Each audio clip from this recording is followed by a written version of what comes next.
प्रिय भक्तों, आज सोमवार के इस पावन दिन आपको एक ऐसी दिव्य कथा सुनाने जा रही हूं जो प्राचीन समय के एक तेजस्वी राजा वीरेंद्र और उसकी 3 रानियों माधवी, सुरेखा और पद्मलेखा से जुड़ी है।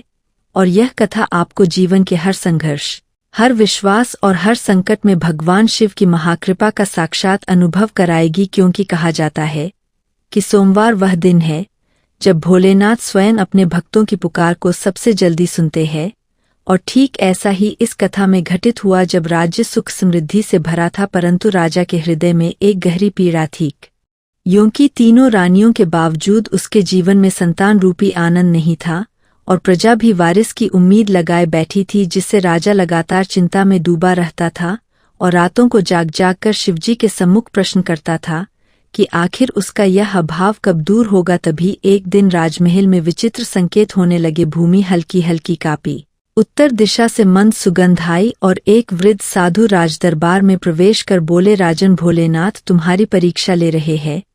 तुम अपनी रानियों के साथ 16 सोमवार का व्रत करो, किसी भूखे को भोजन कराओ, किसी दुखी को सहारा दो और हर सोमवार शिवलिंग पर जल, कच्चा दूध और बेलपत्र चढ़ाओ, तब तुम्हारी मनोकामना पूरी होगी। यह सुनकर राजा का मन एकाएक प्रफुल्लित हो उठा। लेकिन तीनों रानियों की परीक्षा यहीं से शुरू हुई, क्योंकि पहली रानी माधवी अत्यंत धार्मिक थी और तुरंत व्रत रखकर पूजा पाठ में जुट गई। दूसरी रानी सुरेखा दयालु थी, वह गरीबों को भोजन कराती, कपड़े देती और महल में काम करने वाले लोगों को बराबरी का सम्मान देती। परंतु तीसरी रानी पद्मलेखा अभिमानी थी, उसे विश्वास ही नहीं था कि व्रत और दान से संतान मिल सकती है, और वह बार बार राजा से कहती कि यह सब व्यर्थ है।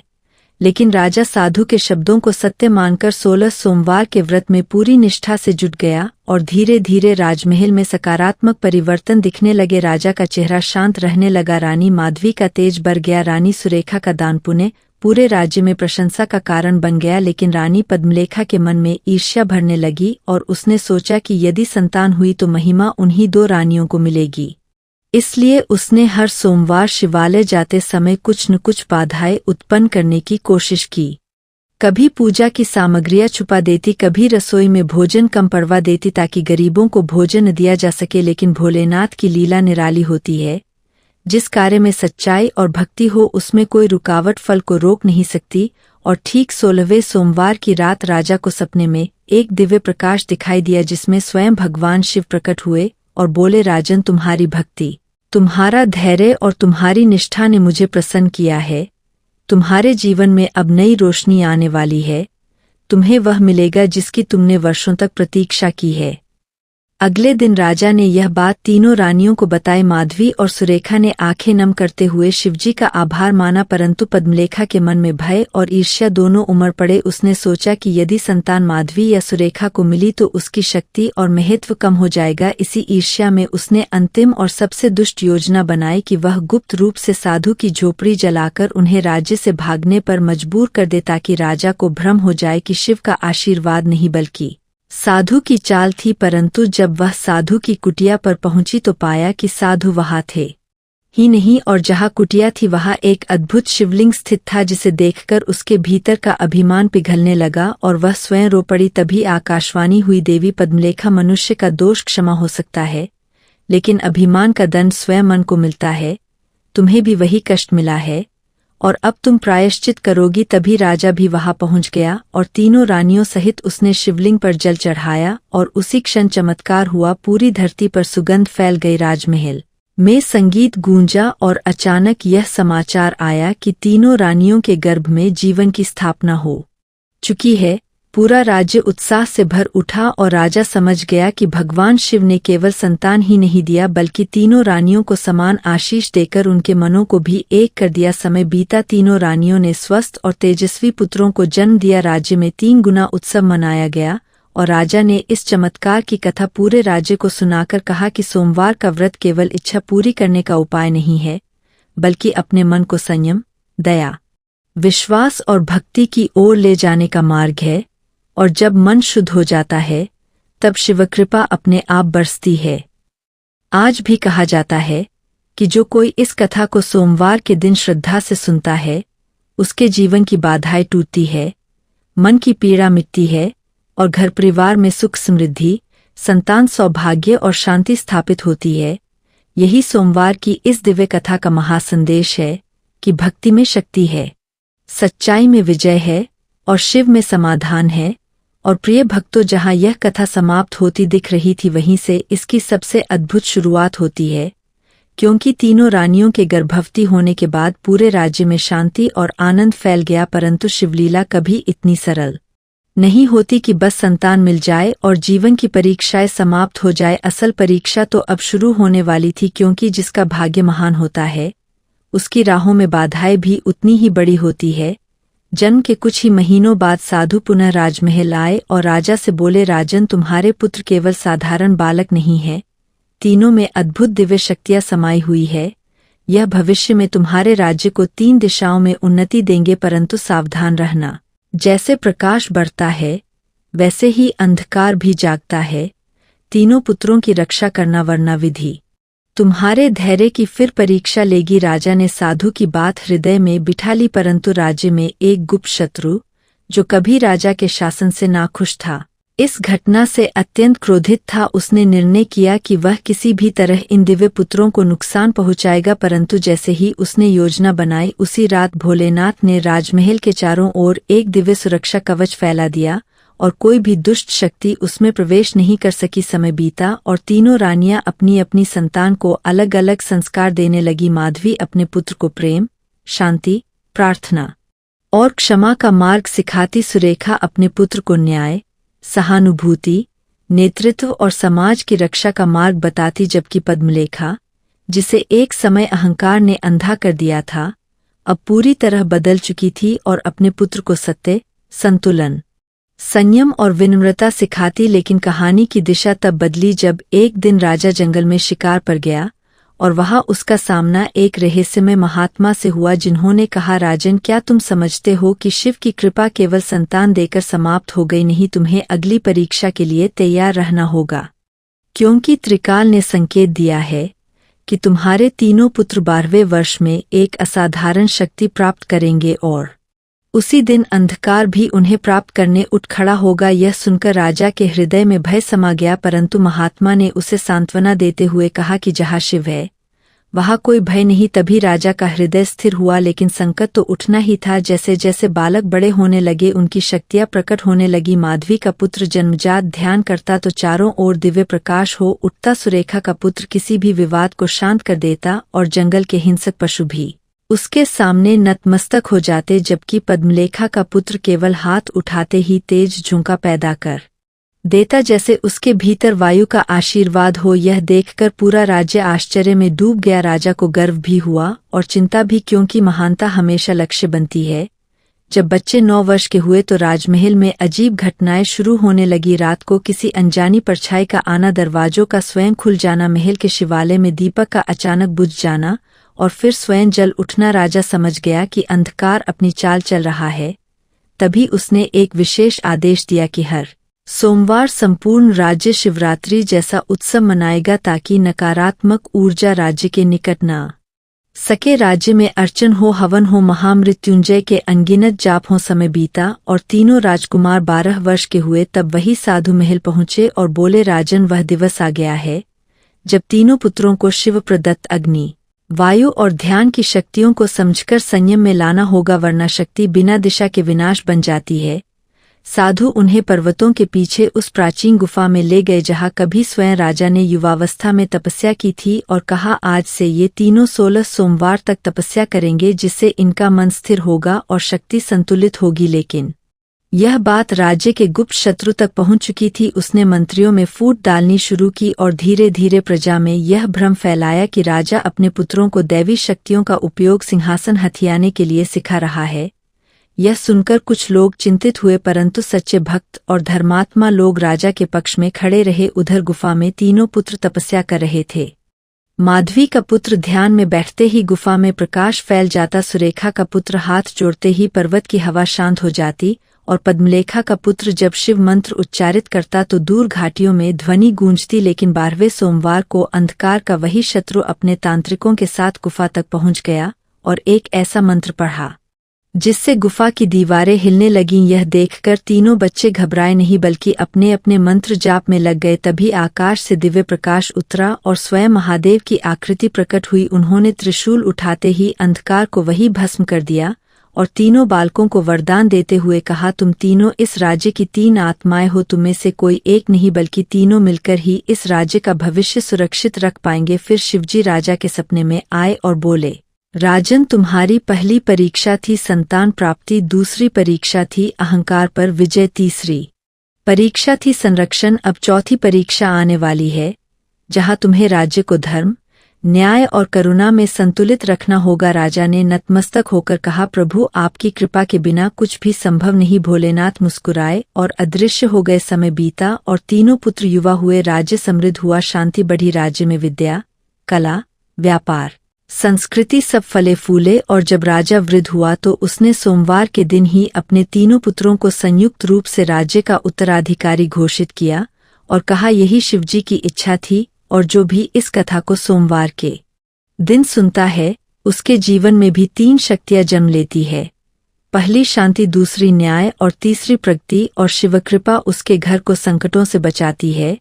और यही इस महाकथा का अनंत संदेश है कि सोमवार की भक्ति केवल मनोकामना नहीं पूरी करती बल्कि मनुष्य के भाग्य को नए सिरे से लिखती है।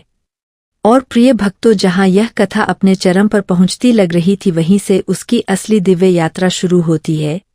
क्योंकि जब तीनों राजपुत्रों को संयुक्त रूप से राज्य सौंपा गया तब राज्य में उत्सव सा माहौल था। लेकिन शिवदूत साधु ने महल को चेतावनी दी थी कि महानता की राह कभी सरल नहीं होती और तीनों पुत्रों को एक ऐसी चुनौती मिलने वाली है जिसका सामना बिना साहस, तपस्या, बुद्धिमत्ता और शिवकृपा के असंभव है। और वह संकेत ठीक उसी रात मिला जब चांदनी पूरे राजमहल पर अपनी चांदी सी रोशनी बिखेर रही थी। तभी अचानक उत्तर दिशा में एक काला बादल उठता दिखा जो धीरे धीरे राजा के प्राचीन दुश्मन के गांव की तरफ से आता दिखा। और महल के ऊपर एक रहस्यमय आकृति प्रकट हुई जिसने अपनी भारी गर्जना में कहा कि मैं वह शक्ति हूँ जिसे वर्षों पहले राजा वीरेंद्र ने अपने तप से रोका था।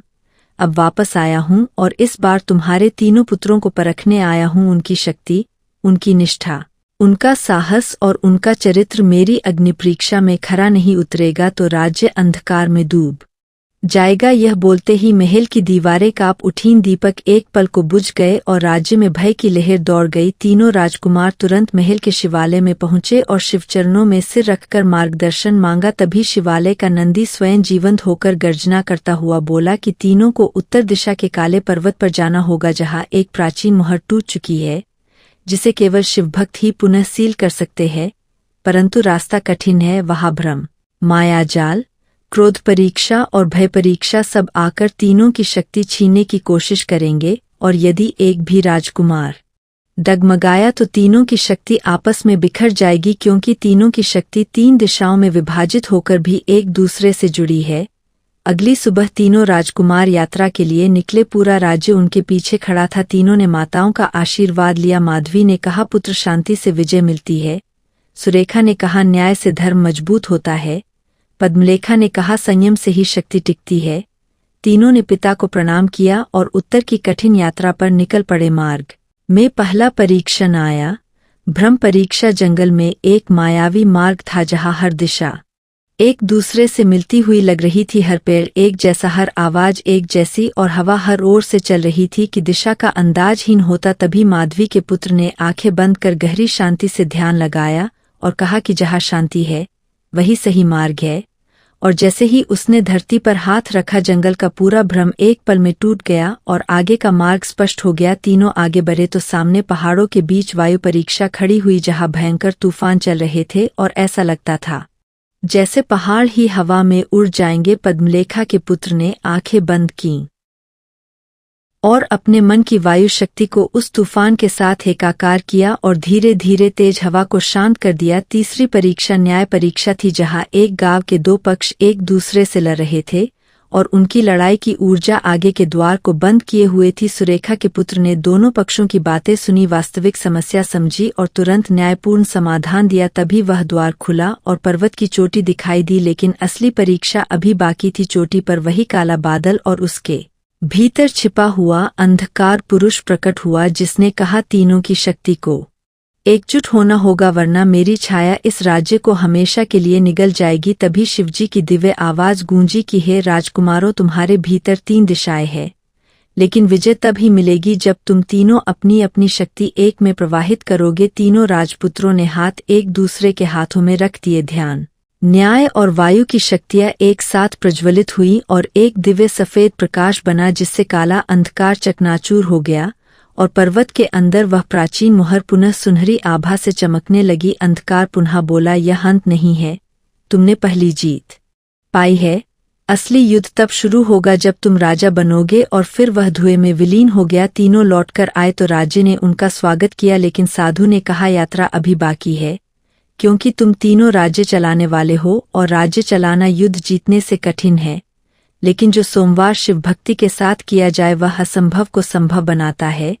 और इस प्रकार कथा का यह अगला अध्याय समाप्त होकर नए अध्याय का द्वार खोल देता है, जो और भी अद्भुत रहस्य, दैवीय संकेत और शिवकृपा से भरा है और सोमवार व्रत करने वाले हर भक्त को याद दिलाता है कि जैसे इन राजकुमारों की शक्ति जुड़कर अंधकार मिटाती है, वैसे ही भक्त के मन की शांति, न्याय और प्रगति उसकी जीवन की समस्याओं को मिटा देती है। राजा सोमदत्त उस रात बहुत देर तक नींद में भी वही दर्शन देखता रहा, शिवलिंग की चमक, हिमालय की शीतल हवा और भगवान शंकर की मधुर वाणी उसके हृदय में किसी दीपक की तरह जल रही थी। तभी सुबह होते ही वह अपनी तीनों रानियों सुरंजन, पाद्मिनी और वैशालिनी के साथ मंदिर की ओर चला। रास्ते भर लोग हैरान थे कि राजा आज इतना प्रसन्न क्यों दिख रहा है, पर राजा किसी से कुछ कहे बिना सीधा शिवालय पहुंचा और घंटों तक रुद्राभिषेक करता रहा। रानियां भी उसके पीछे पीछे श्रद्धा में डूबी खड़ी थीं। तभी शिवलिंग से प्रकाश निकला और राजा को लगा कि मानो महादेव स्वयं उसे आशीर्वाद देकर कह रहे हों, राजन, अब तुम्हारे कर्म और भक्ति दोनों फल देने वाले हैं। राजा के नेत्र भर आए, उसने प्रणाम किया और महल लौट आया। पर इसके बाद एक अजीब घटना हुई। रात के समय जब वह आंगन में टहल रहा था, तभी अचानक हवा की दिशा बदली और जैसे किसी अदृश्य शक्ति ने उसके कंधे पर हाथ रखा हो। राजा ने पीछे मुड़कर देखा तो एक तेजस्वी वृद्ध संत उसके सामने खड़े थे। उनकी आंखों में ऐसी आभा थी मानो वर्षों की तपस्या उनमें बसी हो। संत ने कहा, राजन सोमदत्त, तुम्हारे जीवन में सबसे बड़ा परिवर्तन आने वाला है, परंतु उसकी कीमत बड़ी होगी। राजा घबरा गया और रानियों ने भी संत के आगमन को देखकर आश्चर्य किया। तभी संत बोले, सोमवार की रात विशेष होती है। इस रात जो भी राजा या प्रजा शिव का नाम लेकर अपनी कमियों का प्रायश्चित करता है, उसके जीवन से बड़ा संकट टल जाता है। आज तुम्हारे जीवन का वही क्षण है। राजा ने तुरंत हाथ जोड़ दिए और बोला, गुरुदेव, मुझे क्या करना होगा? संत ने मुस्कुराते हुए कहा, तुम्हारी तीनों रानियों की एक एक परीक्षा होगी और तुम्हें किसी भी स्थिति में उनके निर्णयों का साथ देना होगा, तभी अगला संकट टलेगा। यह सुनते ही रानियां भी घबरा गई, पर राजधर्म और भक्ति के कारण सभी तैयार हो गईं। तभी एक तेज प्रकाश उठा और संत गायब हो गए। अगले दिन महल में भय फैल गया, क्योंकि विशाल राज्य में अचानक सूखा पड़ने लगा था। नदियां सूखने लगी थी और लोगों के घरों में पानी तक कम हो गया था। जनता राजा के पास रोते हुए पहुंची। राजा ने अपने मंत्री से कहा, आज रात जिसे भी पहला संकेत मिलेगा वही हमें इस संकट से बाहर निकालने का मार्ग बताएगा। रात होते ही पहला संकेत रानी सुरंजन को मिला, जब उसने नींद में देखा कि एक बड़ी नदी अचानक शिवलिंग के समक्ष झुक रही है। दूसरा संकेत रानी पाद्मिनी को मिला, जब उसने सपना देखा कि पूरा राज्य एक दीपक की लौ से प्रकाशित हो रहा है।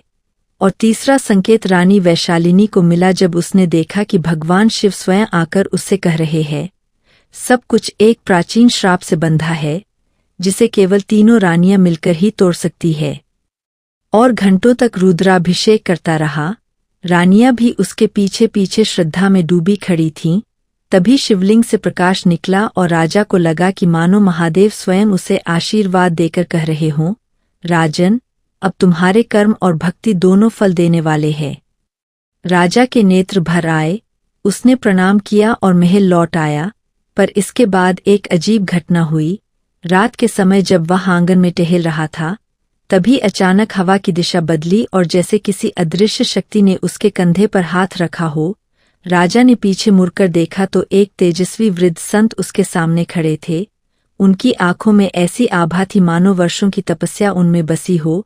संत ने कहा, राजन सोमदत्त, तुम्हारे जीवन में सबसे बड़ा परिवर्तन आने वाला है, परंतु उसकी कीमत बड़ी होगी। राजा घबरा गया और रानियों ने भी संत के आगमन को देखकर आश्चर्य किया। तभी संत बोले, सोमवार की रात विशेष होती है। इस रात जो भी राजा या प्रजा शिव का नाम लेकर अपनी कमियों का प्रायश्चित करता है, उसके जीवन से बड़ा संकट टल जाता है। आज तुम्हारे जीवन का वही क्षण है। राजा ने तुरंत हाथ जोड़ दिए और बोला, गुरुदेव, मुझे क्या करना होगा? संत ने मुस्कुराते हुए कहा, तुम्हारी तीनों रानियों की एक एक परीक्षा होगी और तुम्हें किसी भी स्थिति में उनके निर्णयों का साथ देना होगा, तभी अगला संकट टलेगा। यह सुनते ही रानियां भी घबरा गई, पर राजधर्म और भक्ति के कारण सभी तैयार हो गईं। तभी एक तेज प्रकाश उठा और संत गायब हो गए। अगले दिन महल में भय फैल गया, क्योंकि विशाल राज्य में अचानक सूखा पड़ने लगा था। नदियां सूखने लगी थी और लोगों के घरों में पानी तक कम हो गया था। जनता राजा के पास रोते हुए पहुंची। राजा ने अपने मंत्री से कहा, आज रात जिसे भी पहला संकेत मिलेगा वही हमें इस संकट से बाहर निकालने का मार्ग बताएगा। रात होते ही पहला संकेत रानी सुरंजन को मिला, जब उसने नींद में देखा कि एक बड़ी नदी अचानक शिवलिंग के समक्ष झुक रही है। दूसरा संकेत रानी पद्मिनी को मिला, जब उसने सपना देखा कि पूरा राज्य एक दीपक की लौ से प्रकाशित हो रहा है। और तीसरा संकेत रानी वैशालिनी को मिला, जब उसने देखा कि भगवान शिव स्वयं आकर उससे कह रहे हैं, सब कुछ एक प्राचीन श्राप से बंधा है, जिसे केवल तीनों रानियां मिलकर ही तोड़ सकती है। अगली सुबह राजा ने तीनों रानियों के सपनों को सुना और समझ गया कि यह वही परीक्षा है जिसका संत ने संकेत दिया था। राजा ने प्रजा को एकत्र किया और कहा, आज हम सब मिलकर सोमवार का महान व्रत करेंगे। रानियां भी इसमें नेतृत्व करेंगी और महादेव अवश्य कृपा करेंगे। यह सुनकर पूरा राज्य उमड़ पड़ा। हजारों लोग शिवालय में एकत्र हुए। रानियां मंत्रोच्चार करने लगीं। तभी बादलों की गर्जना हुई और पहली बूंद धरती पर गिरी। लोग खुशी से चिल्ला उठे, हर हर महादेव। राजा ने आसमान की ओर देखकर कहा, हे महादेव, आपने मेरे राज्य को फिर से जीवन दे दिया। पर कथा यही समाप्त नहीं होती, क्योंकि यह तो केवल पहला संकट था। दूसरा और सबसे बड़ा संकट अभी आने वाला था। राजा सोमदत्त जैसे जैसे सोमवार का महाव्रत संपन्न कर रहा था और आकाश से पहली वर्षा की बूंदें गिरने लगी थीं, पूरे राज्य में मानो जीवन का नया अध्याय आरंभ हो गया था।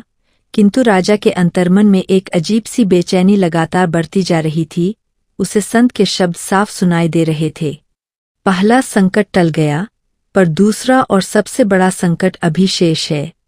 और यही विचार उसे रात भर सोने नहीं दे रहा था। रानियां भी समझ रही थी कि कोई अदृश्य शक्ति अभी भी राज्य के चारों ओर मंडरा रही है। अगले दिन जैसे ही सुबह हुई, अचानक महल के पीछे के पर्वत से गहरी गर्जना सुनाई दी, मानो धरती किसी दैवीय शक्ति के भार से कांप गई हो। लोग डरकर घरों से बाहर निकल आए। बच्चों ने माता पिता के पीछे छुपते हुए भयभीत चीत्कार किए और राजा तुरंत सेनापतियों के साथ पर्वत की ओर दौड़ा।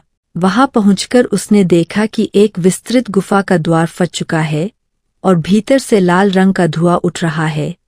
सैनिक पीछे हटने लगे, पर राजा आगे बढ़ा और बोला, इस राज्य का राजा मैं हूं, चाहे भीतर कुछ भी हो, जानने का दायित्व मेरा है।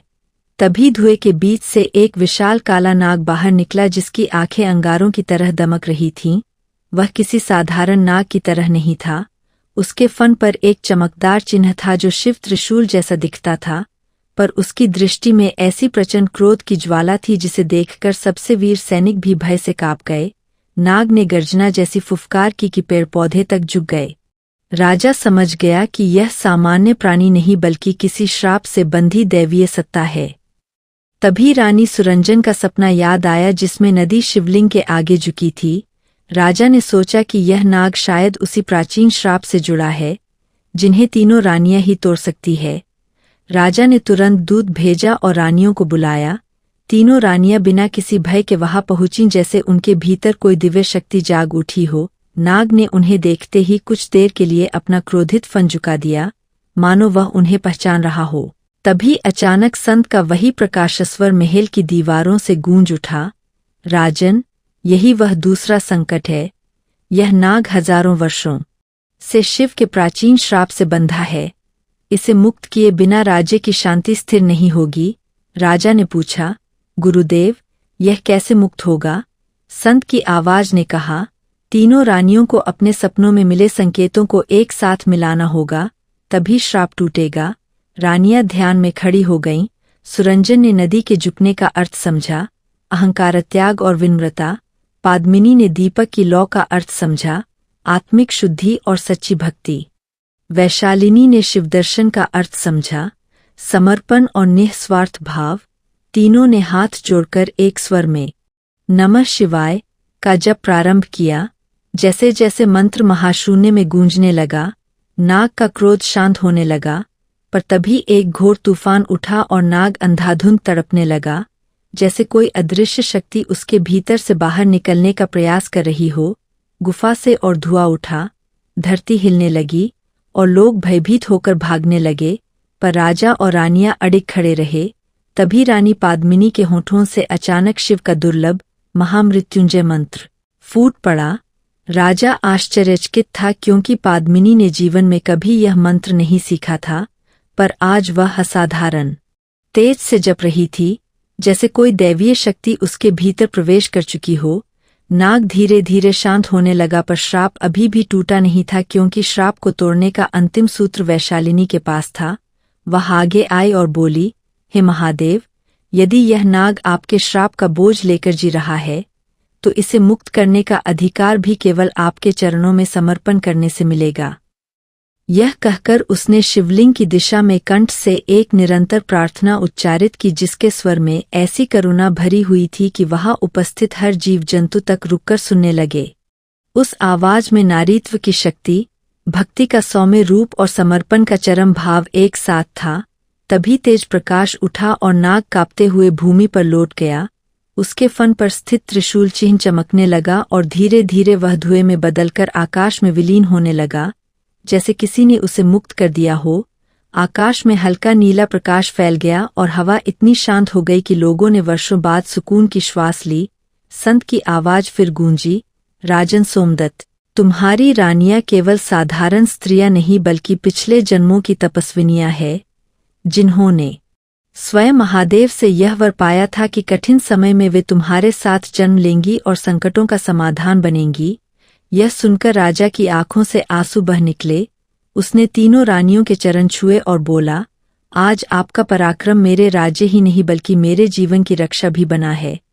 पूरे राज्य में उत्सव मनाया जाने लगा, पर कथा यही भी समाप्त नहीं होती, क्योंकि संत की आवाज ने अंतिम वाक्य कहा, राजन, तुमने केवल 2 संकट देखे हैं, पर तीसरा संकट तुम्हारे भाग्य का सबसे निर्णायक अध्याय होगा, और वह सोमवार की अगली रात्रि को प्रकट होगा। राज्य में उत्सव का वातावरण था। लोग नाच रहे थे, ढोल बज रहे थे, महिलाएं दीप जलाकर भगवान शिव की आरती कर रही थीं, और हर तरफ ऐसा लग रहा था मानो सदियों की पीड़ा के बाद किसी ने राज्य की किस्मत को छूकर उसे फिर से जीवित कर दिया हो। परंतु इसी उत्सव के बीच राजा सोमदत्त के हृदय में एक गहरी, अनकही चिंता जड़ पकड़ चुकी थी, क्योंकि संत की अंतिम चेतावनी, तीसरा संकट सबसे बड़ा होगा, राजा के मन में किसी गूढ़ भविष्यवाणी की तरह गूंजती जा रही थी। राजा ने अपने मंत्रियों को बुलाया और कहा कि अगले सोमवार तक पूरी सुरक्षा बढ़ा दी जाए, पर मंत्री भी इस बात को समझ नहीं पा रहे थे कि आखिर ऐसा कौन सा संकट है जो पहले 2 संकटों से भी अधिक भयानक हो सकता है। उधर तीनों रानियां भी अनुभव कर रही थी कि कोई अदृश्य शक्ति उनके चारों ओर घूम रही है, मानो अभी आने वाले समय में उनकी तपस्या, भक्ति और त्याग, तीनों की अंतिम परीक्षा एक साथ ली जाएगी। सोमवार आने में अभी 5 दिन थे, लेकिन पहले ही दिन महल में एक विचित्र घटना घटी। आधी रात में अचानक राजमहल के सबसे ऊपर बने प्राचीन कक्ष से घंटियों की आवाज आने लगी, जबकि उस कक्ष में कोई सदियों से नहीं गया था। राजा दौड़ते हुए वहां पहुंचा तो पाया कि कमरा पूरी तरह धूल से भरा हुआ था, पर कमरे के बीचों बीच एक विशाल पाषाण स्तंभ चमक रहा था। जैसे कोई उसे भीतर से जगा चुका हो। तभी एक हलचल हुई और स्तंभ पर खुदे संस्कृत के शब्द अचानक जीवित होकर चमक उठे। यह सोमवारे शिवन पश्यति तस्य भाग्यं तमसिपत्ति, जिसका अर्थ था, जो सोमवार को शिव के संकेतों को नहीं समझता, उसका भाग्य अंधकार में चला जाता है। राजा का हृदय तेजी से धड़कने लगा, क्योंकि वह समझ गया कि अगला संकट संकेतों का संकट होगा, और वह इतने डरावने रूप में आएगा कि राज्य का भविष्य हिल जाएगा। अगले ही दिन महल के पास एक वृद्ध ब्राह्मण बेहोश पाया गया। उसकी हथेली में एक काला पत्थर था जिस पर एक पंक्ति लिखी थी, राजा सोमदत्त के लिए। जब ब्राह्मण को होश आया तो उसकी आंखों में भय था, उसकी आवाज कांप रही थी। वह बोला, राजन, मैंने यह पत्थर हिमालय के पास एक प्राचीन शिवधाम में पाया, जहाँ कोई साधारण मनुष्य कदम नहीं रख सकता। जैसे ही मैंने इस पत्थर को उठाया, मुझे एक आवाज सुनाई दी, इसे राजा सोमदत्त तक पहुंचा दो, उनके राज्य पर तीसरा काल उतरेगा। बस इतना सुनकर मैं दौड़ा, और राह में कई जगहों पर ऐसा लगा मानो कोई मुझे रोक रहा हो। यह सुनकर राजा और रानियां दोनों चौंक गए। राजा ने पत्थर उठाया तो उसमें से अचानक ठंडी हवा निकली और एक गहरी गूंज सुनाई दी, सोमवार की रात चंद्रग्रहण के समय भाग्य का द्वार खुलेगा। यह सुनकर रानी वैशालिनी ने कांपते हुए कहा, चंद्रग्रहण? पर कल तो राजपुरोहित ने बताया कि इस सोमवार को दुर्लभ ग्रहण योग बन रहा है। तभी महल की सभी दीपक ज्योतियां एक साथ मंद पड़ने लगीं, जैसे कोई परछाई चारों ओर फैल रही हो। राजा ने तुरंत आदेश दिया कि पूरे राज्य में महादेव के मंत्रों का अखंड जप शुरू किया जाए। अगले 4 दिन राज्य के हर मंदिर में जप होता रहा, लेकिन सोमवार का दिन आते आते हवा भारी हो गई। आकाश हल्का लाल दिखाई देने लगा, पक्षी पेड़ों पर चुप बैठे थे, मानो प्रकृति भी आने वाले संकट को महसूस कर चुकी हो। रात होने ही वाली थी कि महल के बाहर एक पागल सरीखा वृद्ध दौड़ता हुआ आया और चिल्लाने लगा, राजा सोमदत्त, भागो, तीसरा काल जग गया है। सैनिक उसे पकड़कर राजा के पास ले आए। उसके शरीर पर पुराने घाव थे, वह थरथरा रहा था। उसने राजा को देखते ही रोते हुए कहा, मैं उसी गुफा से भागा हूं जहां पहले नाग श्रापित था, पर महाराज, वह तो केवल पहरेदार था, असली श्राप तो अब जागा है। एक ऐसा अंधकार पुरुष जो हजारों वर्षों से प्रतीक्षा कर रहा था कि कोई राजा अपने भाग्य का द्वार खोले और वह मुक्त हो जाए। राजा ने गंभीर स्वर में पूछा, यह अंधकार पुरुष कौन है? वृद्ध ने कांपते हुए उत्तर दिया, वह एक प्राचीन राक्षस है, जो कभी शिव के क्रोध से दंडित हुआ था और सोमवार की रात चंद्रग्रहण होने पर पुनः जीवित होकर उस भूमि पर अधिकार कर लेता है जो सबसे पहले उसके नाम को सुनती है। और तभी दूर से धरती के नीचे जैसे कोई विशाल वस्तु हिलने की आवाज आई। पूरा महल हिल गया, बच्चे चीखने लगे, लोग घरों से बाहर दौड़े, सैनिक घबराकर अपनी तलवारें संभालने लगे। रानियां राजा की ओर देखती रहीं और समझ गईं कि यही तीसरा संकट है, वह संकट जिसमें राज्य की नहीं, पूरे वंश की अंतिम परीक्षा होने वाली है। चंद्रग्रहण शुरू हो चुका था, चंद्रमा पर अंधकार छाने लगा था, और उसी क्षण पर्वत की दिशा से ऐसा धुआं उठा जिसने आकाश को ढक लिया। उस धुएं के बीच से कोई विशाल आकृति धीरे धीरे उठती दिखाई दी। उसकी आंखें रक्त जैसी लाल थीं, शरीर धुएं से बना हुआ पर आकार मनुष्य से कई गुना विशाल, और उसकी आवाज ऐसी थी कि पेड़ भी टूटकर गिरने लगे। सोमदत्त, मैं आ गया, अब तुम्हारा भाग्य मेरी मुट्ठी में है। राजा ने तलवार उठाई, लेकिन वह जानता था कि यह युद्ध तलवारों का नहीं, भक्ति का होगा। तीनों रानियां तुरंत राजा के पास आकर खड़ी हो गईं। सुरंजन ने कहा, राजन, पहले संकट ने हमें विनम्रता सिखाई, पाद्मिनी बोली, दूसरे संकट ने हमें आध्यात्मिक शक्ति का अनुभव कराया। वैशालिनी ने राजा का हाथ पकड़कर कहा, पर तीसरा संकट हम तीनों के सामूहिक त्याग की मांग करता है, और यह त्याग राजा के बिना पूरा नहीं हो सकता। राजा हतप्रभ था। तभी संत की आवाज आकाश से गूंजी, इस बार केवल रानियां नहीं, राजा की आत्मा भी परीक्षा में उतरेगी, क्योंकि यह संकट सत्ता का नहीं, आत्मबल का है। राक्षस की छाया अब महल के भीतर तक फैल चुकी थी। दीवारें काली पड़ने लगीं। हजारों लोग महल के बाहर एकत्र होकर हर हर महादेव का जाप करने लगे और इसी जाप की शक्ति से थोड़ी देर के लिए राक्षस पीछे हट गया, लेकिन वह हंसते हुए बोला, भक्ति से मैं नहीं रुकता, बलिदान से रुकता हूँ। यह सुनते ही राजा के पैरों तले जमीन हिल गई, क्योंकि वह जान गया कि आने वाला संघर्ष उसके जीवन का सबसे निर्णायक, सबसे पीड़ादायक और सबसे बड़े त्याग वाला अध्याय होने वाला है। और वह सोमवार की इस ग्रहणभरी रात में अपने राज्य, अपनी रानियों और अपनी आत्मा तीनों के भविष्य के लिए लड़ने जा रहा है। जब वह विशाल अंधकार पुरुष महल के आंगन में अपनी धधकती लाल आंखों के साथ फैलता गया तो पूरा राज्य डर के सन्नाटे में बदल गया। हवा रुक गई, रात का चंद्रग्रहण और अधिक गहरा होने लगा और ऐसा लगने लगा कि चंद्रमा स्वयं इस संकट को देखकर अपने प्रकाश को छिपा रहा है। राजा सोमदत्त ने तलवार को मजबूती से पकड़े हुए राक्षसी आकृति की आंखों में देखा, पर वह जानता था कि इस लड़ाई में तलवारें केवल समय काट सकती है। जीत तो भक्ति, साहस और त्याग से ही मिलनी है। तभी रानी सुरंजन ने राजा का हाथ थामकर कहा, राजन, इस संकट को केवल आप अकेले नहीं झेलेंगे। शक्ति 3 दिशाओं से जागती है और आज हम तीनों आपकी ढाल है। पर राक्षस ठहाका मारकर बोला, हाल, तुम तीनों, तुम नहीं जानती कि मैं कौन हूँ। मैं वह हूँ जिसे महादेव के श्राप ने 1000 वर्षों तक अंधकार में कैद रखा। मैं वह हूँ जिसकी आत्मा को आग और धुएं में जलाया गया। पर आज सोमवार के इस दुर्लभ ग्रहण पर मैं वही शक्ति बनकर लौटा हूँ जो मनुष्यों के भाग्य को निगल जाती है। उसकी आवाज से महल की दीवारें टूटने लगीं, स्तंभ गिरने लगे और लोग भय से जमीन पर सिमट गए। पर राजा अडिग खड़ा था, क्योंकि संत की आवाज अभी भी उसके हृदय में गूंज रही थी। राजन, यह परीक्षा आपका आत्मबल मांगेगी और यह बल आपकी रानियों के हृदय से प्रवाहित होगा। तभी रानी पाद्मिनी आगे बढ़ी और अपनी हथेली आसमान की ओर उठाकर बोली, हे महादेव, आपने हमें पहले भी संकटों से बचाया है, इस बार भी हमारी रक्षा करें।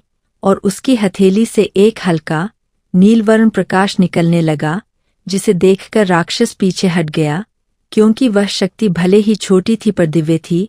राक्षस गुर्राकर बोला, नारी शक्ति मुझे नहीं रोक सकती। पर तभी वैशालिनी ने दृढ़ता से कहा, नारी स्वयं शक्ति का रूप है, तुझे रोकना ही हमारा धर्म है। और वह मंत्रोच्चारण करने लगी, त्र्यंबकम यजामहे। पूरा आंगन उसके स्वर से भर गया। पर राक्षस ने क्रोध में आकर एक विशाल अंधकार का गोला बनाकर महल की दीवारों पर फेंका। दीवारें चटक गईं, लोग दूर जा गिरे और हवा में राख फैल गई। राजा ने तुरंत अपनी ढाल उठाकर रानियों के आगे खड़ा होकर आघात को रोका, लेकिन वह पीछे की ओर फिसलकर गिर पड़ा। उसके हाथ से तलवार दूर जा गिरी। यह देखकर राक्षस ने ठहाका लगाया, हा हा, यही है तुम्हारा राजा, ऐसा राजा जिसे मैं उंगली के इशारे पर गिरा सकता हूँ। लेकिन राजा उठ खड़ा हुआ। उसके चेहरे पर चोट के निशान थे, पर उसकी आंखों में निडरता उतनी ही प्रचंड थी। उसने गर्जना की, राजा ताकत से नहीं, संकल्प से बनता है। तभी रानी सुरंजन ने राजा का माथा पकड़ा और बोली, राजन, आपका आत्मबल ही इस राज्य की सबसे बड़ी रक्षा है। आपका डर इस राक्षस को शक्ति देगा। डर को त्याग दे। राजा ने आंखें बंद कीं और अपने भीतर शिव का स्मरण करते हुए बोला, नमः शिवाय। उसका स्वर इतना दृढ़ था कि हवा रुक गई और अचानक राजा के शरीर से हल्की सफेद रोशनी निकलने लगी। राक्षस क्रोध से चीखा, यह क्या कर रहे हो? यह शक्ति तुम्हारे भीतर नहीं हो सकती। पर करते करते रोशनी और बढ़ने लगी। तभी संत की दिव्य आवाज आकाश से उतरी, राजन सोमदत्त, अब समय आ गया है कि आपकी आत्मा जागृत हो। यह तीसरा संकट मनुष्य की शक्ति की सीमा पर नहीं, पर आत्मा की सीमा पर परखा जाता है। राक्षस ने भय और क्रोध के मिश्रण से चीखते हुए अपनी दोनों भुजाएं उठाईं और पूरा आकाश काले धुएं से भर गया। लोगों की सांसें चलना मुश्किल हो गईं। पशु पक्षी अंधकार में खोने लगे, लेकिन राजा और रानियां दृढ़ खड़े रहे। तभी रानी पाद्मिनी ने राजा से कहा, राजन, यह संकट केवल मंत्र और शक्ति से नहीं टूटेगा, बल्कि उस वरदान के उजागर होने से टूटेगा जो महादेव ने हमें पिछले जन्म में दिया था, और आज वही क्षण आया है। राजा आश्चर्य में बोला, वरदान? वैशालिनी ने राजा की ओर देखते हुए कहा, हाँ राजन, हम तीनों ने पिछले जन्म में कठोर तप किया था और महादेव ने हमें वचन दिया था कि जब भी कोई संकट आपके राज्य या आपके जीवन पर आएगा, हम तीनों मिलकर उस संकट का अंत करेंगे।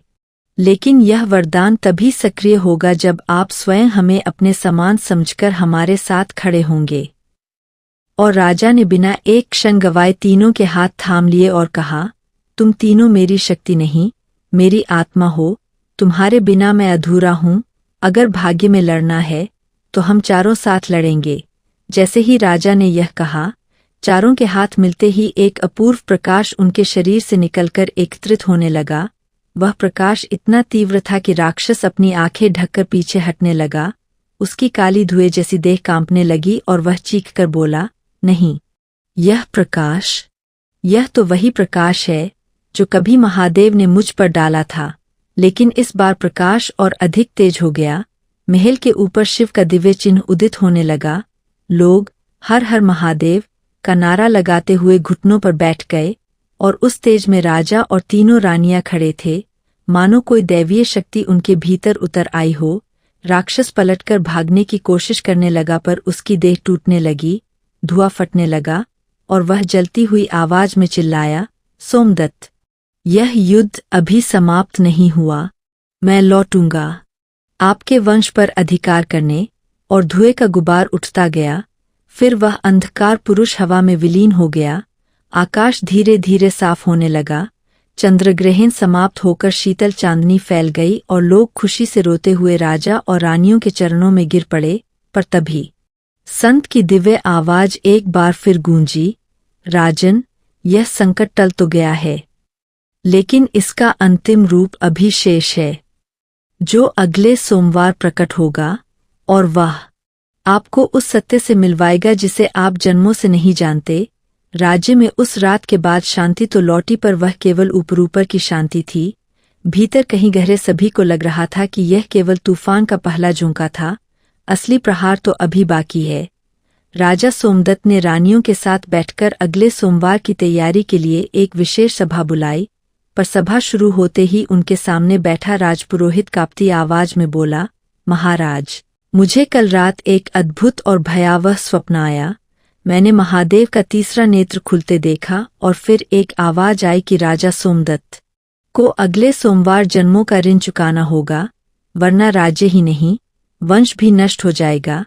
यह सुनते ही महल में सन्नाटा छा गया, क्योंकि यह पहला मौका था जब किसी ने वंश के नष्ट होने की बात कही थी।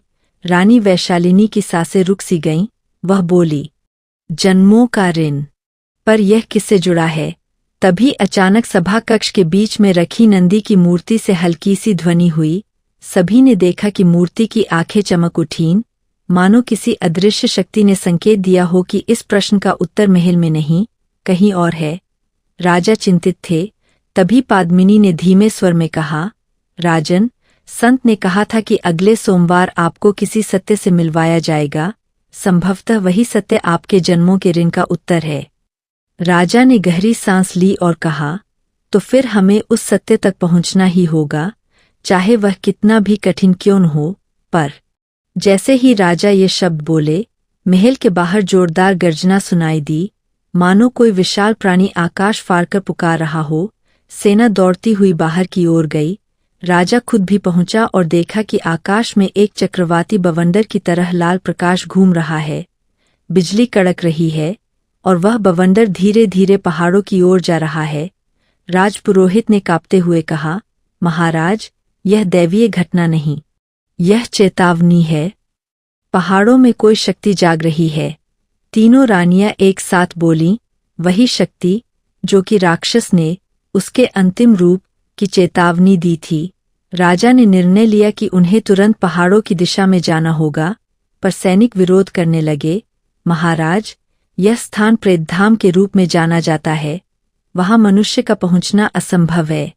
पर राजा ने दृढ़ स्वर में कहा, मेरे राज्य का, मेरे वंश का और मेरे लोगों का प्रश्न है। अगर मैं डरकर बैठ गया तो मैं राजा नहीं, केवल नाम का बोधक बनकर रह जाऊंगा। राजा के शब्दों में ऐसी दृढ़ता थी कि रानियां भी बिना किसी डर के उनके साथ चलने को तैयार हो गईं। अगले ही पहर राजा, तीनों रानियां, राजपुरोहित और कुछ चतुर सैनिक एक गुप्त मार्ग से पहाड़ों की ओर निकल पड़े।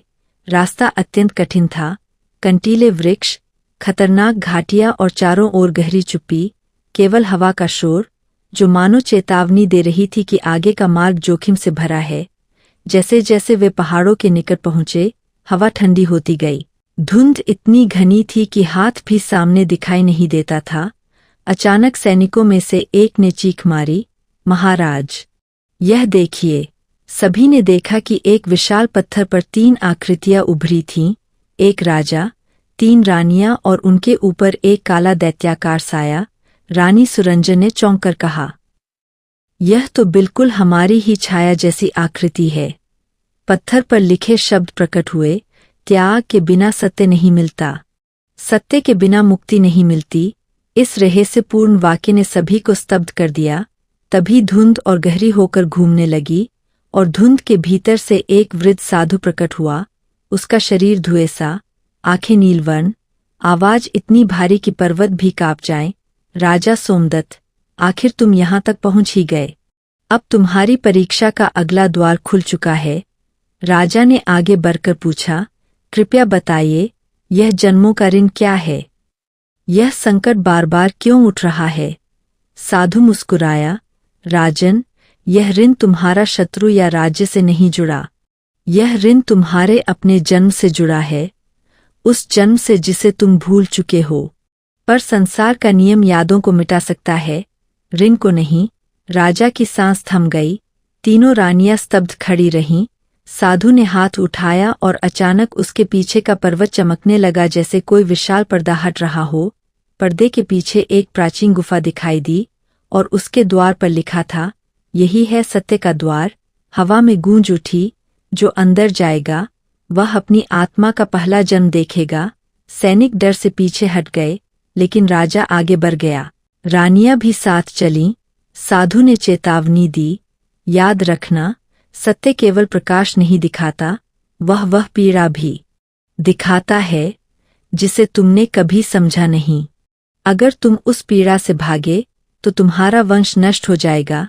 तीनों रानियां एक साथ बोलीं, हम राजा के साथ हर सत्य का सामना करेंगे।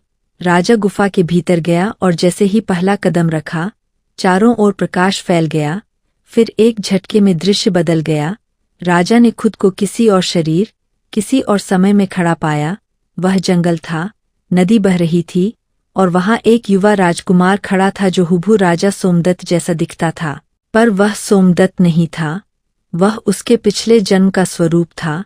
तीनों रानियां भी अपने पिछले जन्म के रूप में प्रकट होने लगीं, एक तपस्विनी, एक योद्धास्त्री और एक वैद्या। तभी आकाश से एक वज्र गिरा और उसके साथ एक काला दानव उतरा, वही दानव जिसकी आत्मा आज राक्षस के रूप में लौट आई थी। वह चिल्लाया, तुम तीनों ने मुझे तप, मंत्र और औषधि से बांधा था, मैं तुम्हारे वंश को नष्ट कर दूंगा। पिछले जन्म वाला राजकुमार आगे बढ़ा और बोला, यह तो बिल्कुल हमारी ही छाया जैसी आकृति है। पत्थर पर लिखे शब्द प्रकट हुए, त्याग के बिना सत्य नहीं मिलता, सत्य के बिना मुक्ति नहीं मिलती। इस रहस्यपूर्ण वाक्य ने सभी को स्तब्ध कर दिया। तभी धुंध और गहरी होकर घूमने लगी और धुंध के भीतर से एक वृद्ध साधु प्रकट हुआ। उसका शरीर धुएं सा, आंखें नीलवर्ण, आवाज इतनी भारी कि पर्वत भी कांप जाएं। राजा सोमदत्त, आखिर तुम यहाँ तक पहुँच ही गए। अब तुम्हारी परीक्षा का अगला द्वार खुल चुका है।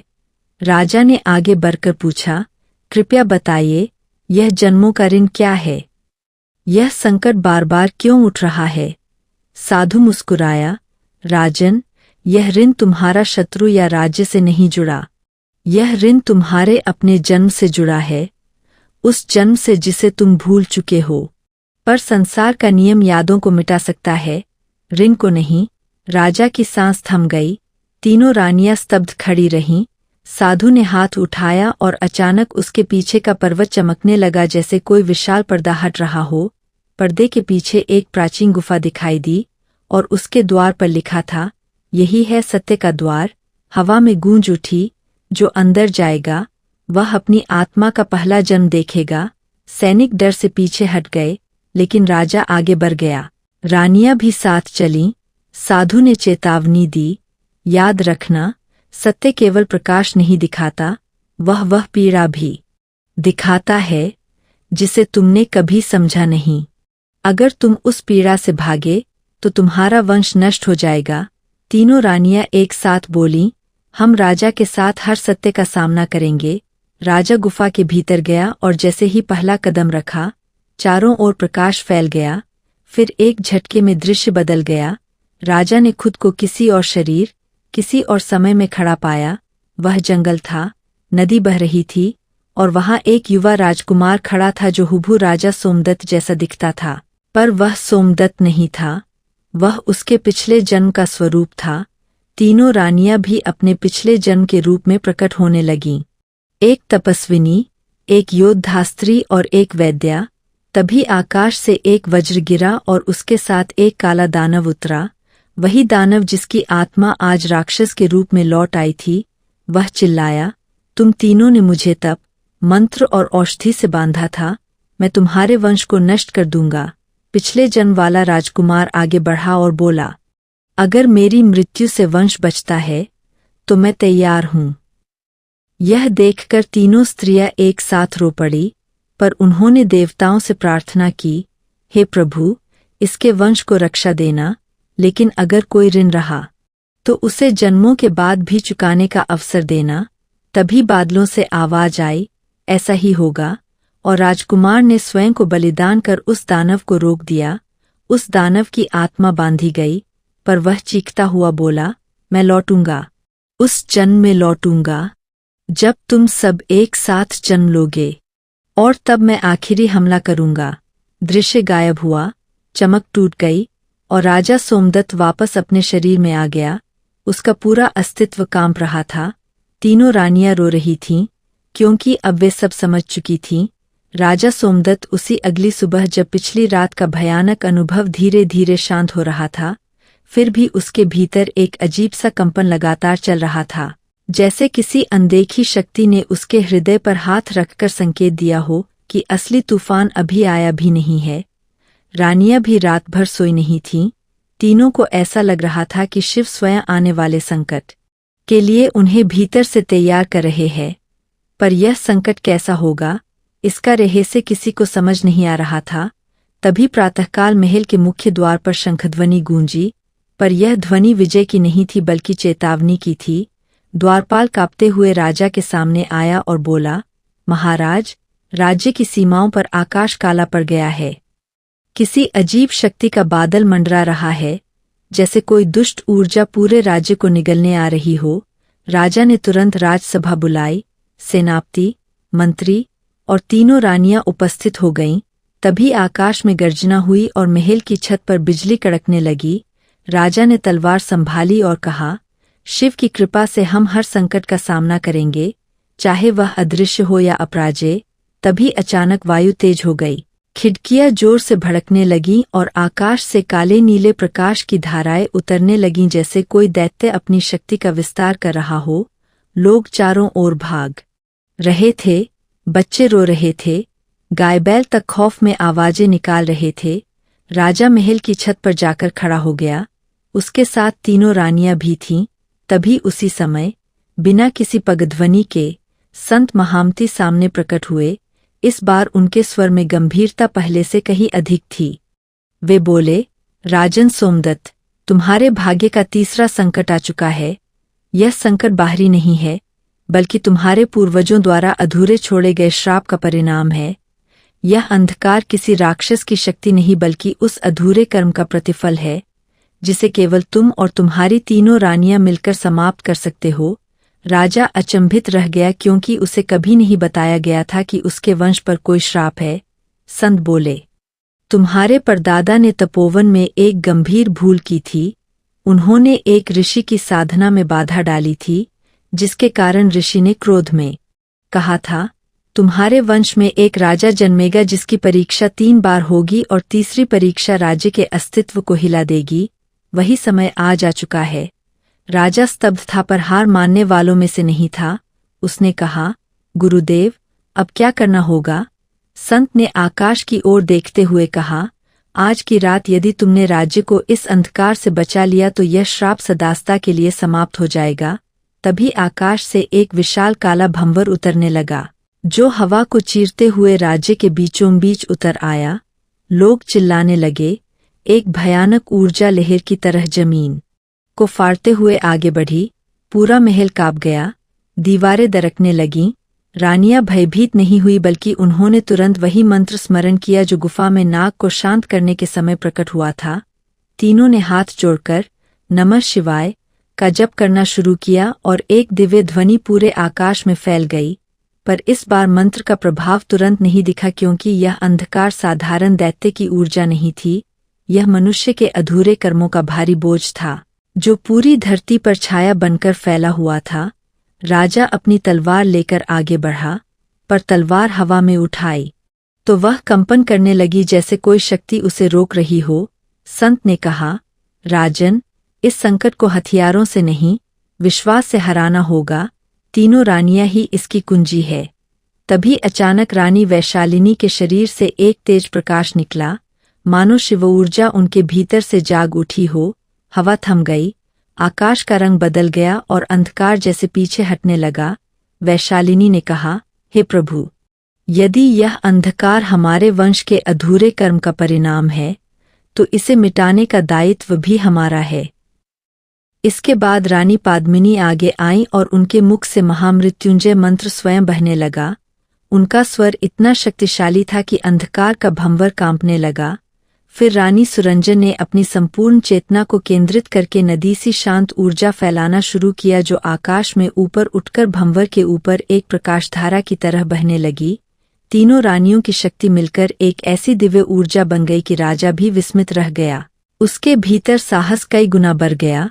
उसने हाथ आकाश की ओर उठाए और कहा, हे महादेव, यदि मेरा राज्य आपके चरणों की शरण में है तो इसे अंधकार से बचाइए। उसी क्षण आकाश से नीलवर्ण प्रकाश उतरने लगा, हवा सुगंधित हो गई, भंवर टूटने लगा, पर उसके भीतर से एक मानवीय आकृति प्रकट हुई, एक छाया जैसी, जो राजा की ओर इशारा कर रही थी और कह रही थी, तुम्हारे वंश का पाप तुमसे मुक्ति मांग रहा है, उसे शांति दो, तभी यह अंधकार मिटेगा। राजा के हृदय में करुणा उमड़ी। उसने तलवार नीचे रख दी और हाथ जोड़कर बोला, यदि मेरे पूर्वजों ने कोई अपराध किया था तो उसका प्रायश्चित मैं करता हूँ, बस राज्य को बचा लीजिए। जैसे ही उसने ये शब्द कहे, तीनों रानियों की ऊर्जा उसी छाया पर फैल गई। वह छाया धीरे धीरे प्रकाश में बदलने लगी, भंवर गायब होने लगा। आकाश साफ हो गया और पूरा राज्य प्रकाश से भर गया, जैसे कोई दैवीय हाथ राज्य पर कृपा बरसा रहा हो। लोग रोते हुए राजा और रानियों को प्रणाम करने लगे। संत मुस्कुराए और बोले, राजन सोमदत्त, तुम्हारी तीसरी परीक्षा पूर्ण हुई, अब श्राप समाप्त हो गया। पर अगला अध्याय तुम्हारे भाग्य का सबसे चमत्कारी अध्याय होगा। राजा सोमदत्त जब अपनी तीसरी परीक्षा पार कर चुका था, राज्य में कुछ दिनों तक अद्भुत शांति रही, जैसे हर पेड़, हर हवा, हर जीव जंतु किसी अनकही कृपा में नहाए हुए हों। पर संत महामती ने जो कहा था, तुम्हारे भाग्य का सबसे चमत्कारी अध्याय अभी शेष है, वह वाक्य राजा के मन में बार बार गूंजता रहा। एक रात्रि जब चंद्रमा पूर्णिमा के समान उज्ज्वल था और महल की बालकनी में रानियां दीपक बुझाकर ध्यान में बैठी थीं, तभी आकाश में घंटियों की ध्वनि होने लगी। पर यह ध्वनि किसी मंदिर की नहीं थी, यह एक दिव्य लोक से आ रही थी। अचानक संत महामती प्रकट हुए, पर इस बार वे पहले से कहीं अधिक प्रकाशमय थे। उनके चारों ओर नीले और सफ़ेद आभा मंडल का तेज था। वे बोले, राजन सोमदत्त, अब वह अंतिम सत्य जानने का समय आ गया है, जिसे सदियों से तुम्हारे वंश ने अनजाने में ढोया है। राजा, रानियां और पूरा महल विस्मय में भर गया। संत बोले, तुम्हारे पूर्वजों की एक और प्रबल इच्छा थी, एक प्रार्थना, एक तपस्या, जो अधूरी रह गई थी, और तुम्हें ही उसका फल पाना था। राजा ने आदरपूर्वक पूछा, गुरुदेव, वह तपस्या क्या थी? संत मुस्कुराए और बोले, तुम्हारे प्रथम पूर्वज महाराज सोमप्रकाश शिव के अन्य भक्त थे। उन्होंने हजारों वर्षों पहले महामृत्युंजय तप किया था और प्रभु शिव के समक्ष इच्छा व्यक्त की थी कि तुम्हारे वंश में कभी न समाप्त होने वाली समृद्धि, सुरक्षा और प्रेम स्थायी हो, पर उस तपस्या की पूर्णता तब होगी जब एक राजा, उसकी तीनों पत्नियां और उसका संपूर्ण राज्य मिलकर अंतिम सोमवार की रात्रि में एक साथ शिव पूजन करेंगे, और यह दुर्लभ संयोग केवल इसी युग में, इसी जन्म में संभव था। आज की रात। यह सुनकर तीनों रानियां एक दूसरे को देखने लगीं। राजा के भीतर अद्भुत ऊर्जा दौड़ गई। संत बोले, आज तुम सब मिलकर यदि वह पूजन पूर्ण कर लोगे तो तुम्हारे वंश का भविष्य इतना दिव्य हो जाएगा कि पृथ्वी के कई युग बीत जाएंगे पर तुम्हारे नाम की महिमा बनी रहेगी। राजा ने तुरंत राजकाज रोककर पूरे राज्य में घोषणा करवाई कि आज की रात महादेव का महाव्रत किया जाएगा। सभी लोग दीपक लेकर मंदिर पहुंचे। हजारों दीपों की रोशनी ने आकाश को सितारों की तरह चमका दिया।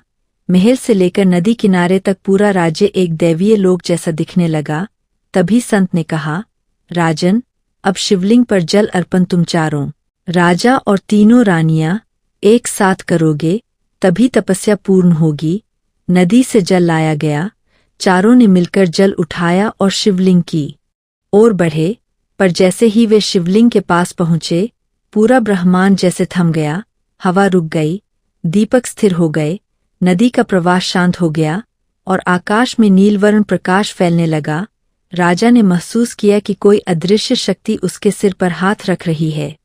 तीनों रानियां भी कांप गईं, जैसे किसी ने उनके हृदय में दिव्य ज्योति प्रज्वलित कर दी हो। तभी अचानक शिवलिंग से हल्की ज्योति उठने लगी, पहले छोटी, फिर बड़ी, और फिर इतनी विशाल कि पूरा मंदिर उस तेज में समा गया। लोग आंखें ढककर पीछे हट गए। केवल राजा और रानियां उस ज्योति के सामने स्थिर खड़े थे, जैसे वे दैवीय ऊर्जा के लिए ही जन्मे हों। और अगले ही क्षण आवाज आई, शांत, गहरी और ब्रह्मांड को चीरती हुई, राजन सोमदत्त, तुमने तीनों परीक्षाएं पार कर लीं। तुम्हारी पत्नियां पिछले जन्मों की तपस्विनी है और आज उनके साथ तुम्हारा संयुक्त कर्म तुम्हारे वंश की अधूरी तपस्या को पूर्ण कर रहा है। वह शिव का वास्तविक वाणीस्वर था। राजा की आंखों में आंसू आ गए। रानियों के हृदय में प्रेम और समर्पण उमड़ पड़ा। शिव बोले, आज से तुम्हारे राज्य पर कभी संकट नहीं आएगा। तुम्हारे वंश में जन्म लेने वाला हर राजकुमार और हर राजकुमारी ज्ञान, करुणा और न्याय का प्रतीक होगा। तुम्हारा नाम सोमव्रती वंश कहलाएगा और तुम चारों की एकता युगों तक आदर्श रहेगी। यह सुनते ही शिवलिंग से प्रकाश की वर्षा होने लगी, जैसे हजारों आशीर्वाद स्वर्ग से उतर रहे हों। राज्य पर सुगंधित वर्षा हुई। धरती ने जैसे राहत की सांस ली। सैनिकों ने आसमान की ओर देखकर जयघोष किया। लोग रोते हुए झुक गए। फिर अचानक बिजली की तरह तेज प्रकाश उठा और मंदिर के मध्य में एक दिव्य स्वरूप क्षण भर के लिए प्रकट हुआ। त्रिशूल, डमरू और चंद्र की आभा के साथ लोगों ने उसी क्षण पहचान लिया कि स्वयं महादेव दर्शन दे रहे हैं। यद्यपि वह स्वरूप केवल कुछ क्षणों के लिए था, पर उसका प्रभाव पूरे राज्य के हृदय में अमर हो गया। और जब वह प्रकाश धीमा हुआ तो राजा और रानियां शिवलिंग के सामने झुके हुए थे। उनके शरीर से दैवीय आभा निकल रही थी, मानो वे अब साधारण मनुष्य न रहकर शिवकृपा के धारक बन गए हों। संत महामती मुस्कुरा रहे थे। वे बोले, राजन, आज कहानी समाप्त नहीं हुई। आज यह कथा अमर हो गई है। राजा ने कहा, गुरुदेव, अब राज्य का भविष्य। संत बोले, अब तुम्हारा वंश धरती पर प्रेम, न्याय और सदाचार का दीपक बनकर रहेगा, क्योंकि शिव की अंतिम वाणी यही थी, जहाँ सोमदत्त, सुरंजन, पादमिनी और वैशालिनी का नाम लिया जाएगा, वहाँ मेरा आशीर्वाद पहले पहुंच जाएगा। और यह कहकर संत प्रकाश में विलीन हो गए। उसी रात पूरा राज्य उत्सव में डूब गया। सितारे पहले से अधिक चमक रहे थे। हवा में प्रसाद की सुगंध थी और लोग कहते थे कि उस रात शिव की ऊर्जा ने पूरे राज्य को अपनी छत्रछाया में ले लिया था। केवल राजा और रानियां उस ज्योति के सामने स्थिर खड़े थे, जैसे वे दैवीय ऊर्जा के लिए ही जन्मे हों।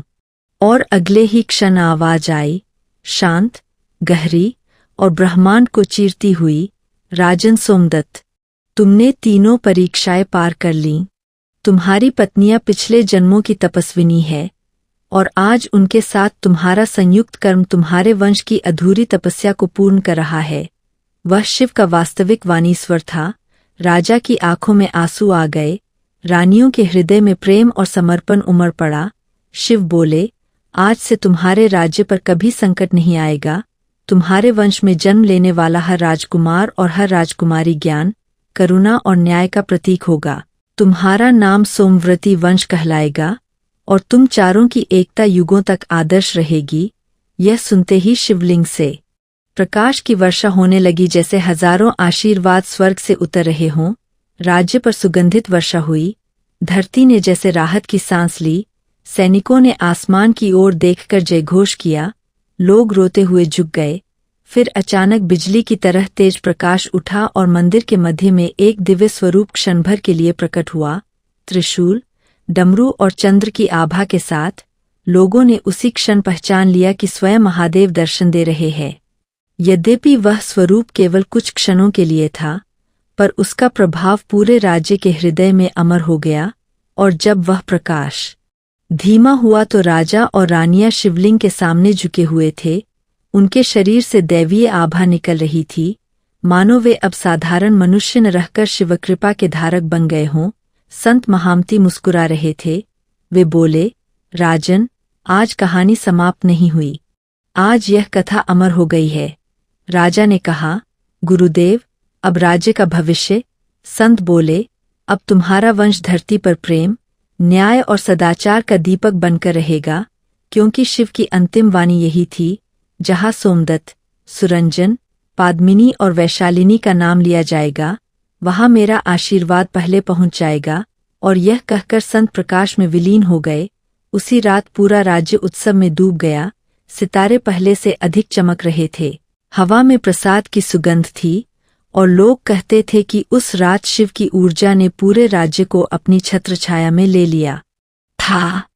राजा सोमदत्त और उनकी तीनों रानियां हाथों में हाथ डाले मंदिर की सीढ़ियों से उतरे और तभी एक बालक ने मासूम स्वर में कहा, महाराज, अब कोई संकट नहीं आएगा ना? राजा मुस्कुराया, रानियां भी मुस्कुरा उठीं और राजा ने बच्चे के सिर पर हाथ रखकर कहा, अब नहीं, क्योंकि महादेव स्वयं हमारे साथ है।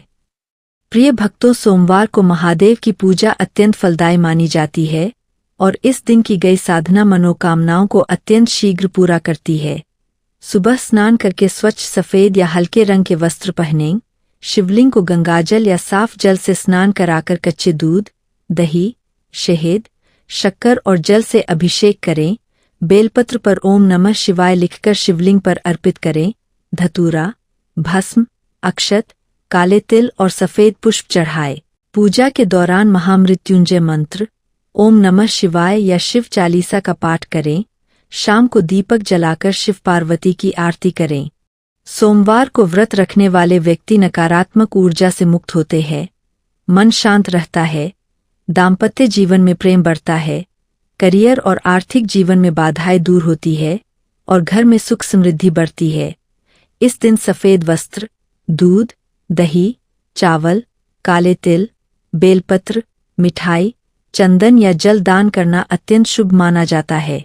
विशेषकर किसी ब्राह्मण या जरूरतमंद को जल और वस्त्र दान करने से चंद्र दोष शांत होता है और महादेव की कृपा कई गुना अधिक मिलती है।